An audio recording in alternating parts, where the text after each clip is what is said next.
अस्सलाम वालेकुम नाजरीन, आप देख रहे हैं हमारा ऑफिशियल यूट्यूब चैनल और मैं हूं आपकी मेज़बान यशफा कुरैशी। जी नाजरीन, आज की अहम तरीन खबरें हैं वो जानते हैं इमरान रियाज खान से। अब जो सरकारी मौक़िफ़ है वो आना बाकी है, वो आता है तो वो भी आपके साथ शेयर कर देते हैं। नाज़रीन, काजी फायद ईसा साहब की एक तस्वीर जो है वो वायरल हुई है।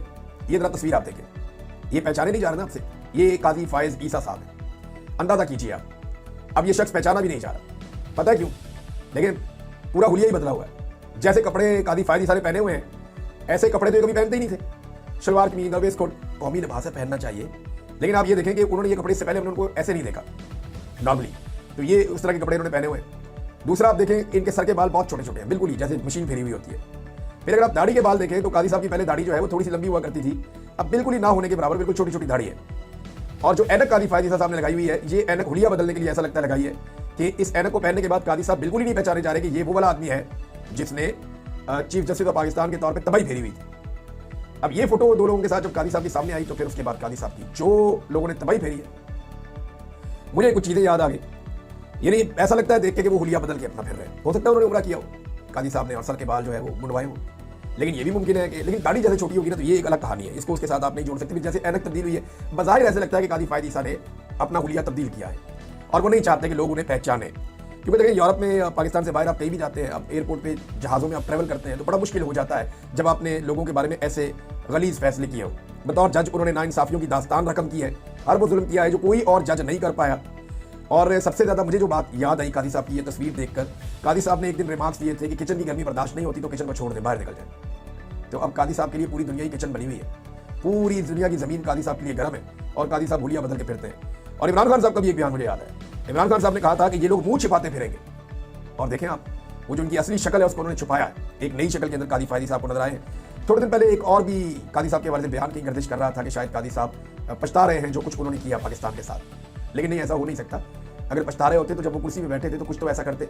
लेकिन आखिरी दम तक काजी फायद ईसा ने कोशिश की कि उसको एक्सटेंशन मिल जाए। उस एक्सटेंशन के लिए 26वीं आईनी तरमीम के रास्ते तक निकाले काजी फायद ईसा। सारा कुछ करके देख लिया लेकिन बात बनी नहीं। तो काजी फायद ईसा को अल्टीमेटली जाना पड़ा, ओहदे से जाना पड़ा, उसको छोड़ना पड़ा।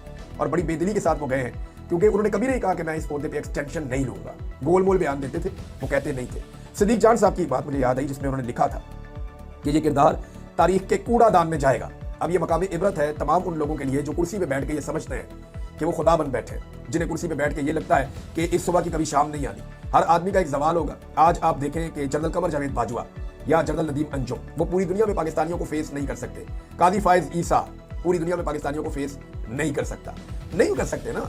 जनरल बाजवा ने तो एक जगह पे ये भी कह दिया था, मैंने वो वीडियो देखी, कि मैं वो हुई नहीं, और काजी साहब ये साबित कर रहे हैं कि मैं वो हुई नहीं।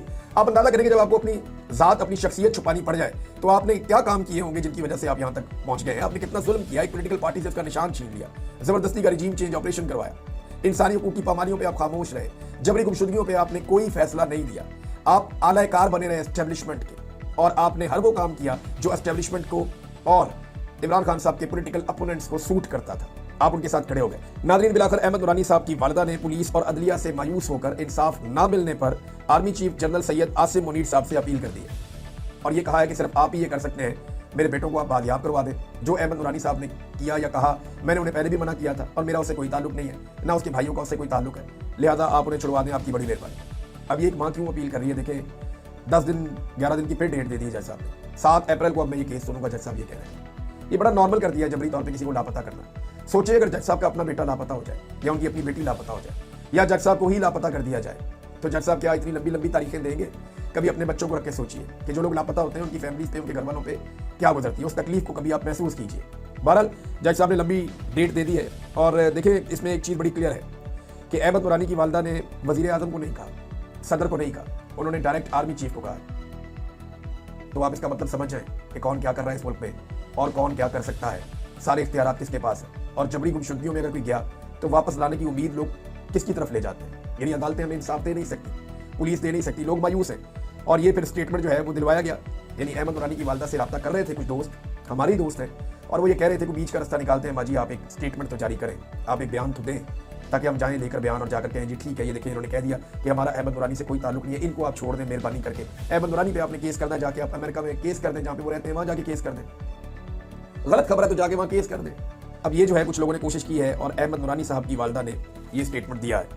नाज़रीन, एक और खबर है और वो खबर है जी 6 नहरों की उसूली मंजूरी के हवाले से। मैंने आपको ये खबर दी थी और आपको बाकायदा सबूत दिखाए थे, ये आप बेशक दोबारा देख ले कि आसिफ अली जरदारी ने मंजूरी दी थी 6 नहरों की। अब डॉन अखबार ने इसके ऊपर इंकशाफ कर दिया है।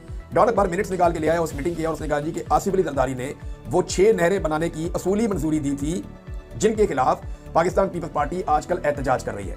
सिंध की हुकूमत और पीपल्स पार्टी जो है वो आजकल एहतजाज कर रही है, लेकिन ये नहरें बनाने की जो मंजूरी है वो बिलावल जरदारी और आसिफ जरदारी और आसिफा जरदारी, इन लोगों ने, इनकी वफाकी हुकूमत ने और सदर पाकिस्तान के तौर पे जो है खसूसन आसिफ अली जरदारी साहब ने इनकी मंजूरी दी थी। अगर सिंध के लोगों के पानी के साथ कोई खिलवाड़ हो रहा है या उन्हें लगता है कि उनके साथ कोई ज्यादती हो रही है तो उनके साथ ये ज्यादती नून लीग नहीं कर रही। मैं आपको ये फिर बता रहा हूं कि नून लीग उनके साथ ये ज्यादती नहीं कर रही, ये ज्यादती उनके साथ एस्टेब्लिशमेंट और एस्टेब्लिशमेंट के साथ मिलकर टाउटगिरी के चक्कर में आसिफ जरदारी और दीगर जरदारी खानदान जिनमें बिलावल और आसिफा शामिल हैं, ये लोग मिलकर सिंध के अवाम के साथ गद्दारी कर रहे हैं। सिंध के अवाम इस बात को समझ लें। बंद कमरों में मिलिट्री ऑफिसर्स के सामने बैठकर जरदारी साहब ने बाकायदा इन नहरों की मंजूरी दी हुई है जिसके तहरीरी और विजुअल सबूत मौजूद है। डॉन अखबार ने भी इसके बारे में लिख दिया। अब जाओ जाके डॉन अखबार पे केस कर दो। ये सिंपल नाज़रीन, एक संभाल के रखने वाला बयान मिल गया और ये बयान आपने अपने पास संभाल के रखना। एक वक्त आएगा ये बयान हमारे बहुत काम आएगा क्योंकि ये बाद में चैंपियन बन जाते हैं जमहूरियत के। तो जब ये जमहूरियत के चैंपियन बन जाते हैं तब इनके सामने इस तरह के बयान जरूर रखने चाहिए। पीका एक्ट के तहत सहाफियों के खिलाफ मुकदमात और गिरफ्तारियों को बहैसियत वजीर ओन करता हूं।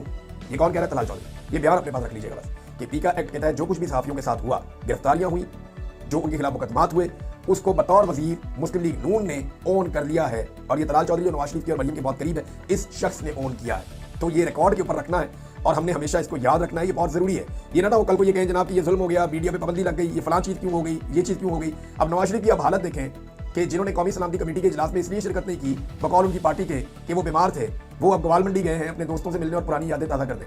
ये दुनिया अखबार में रिपोर्ट हुआ है कि मियां साहब गवाल मंडी पहुंच गए, अपने पुराने दोस्तों को मिले, अपनी पुरानी यादें ताज़ा की, वहां पे बहुत टाइम गुजारा वापस। तो कौमी सलामती कमेटी की मीटिंग में क्यों नहीं गए?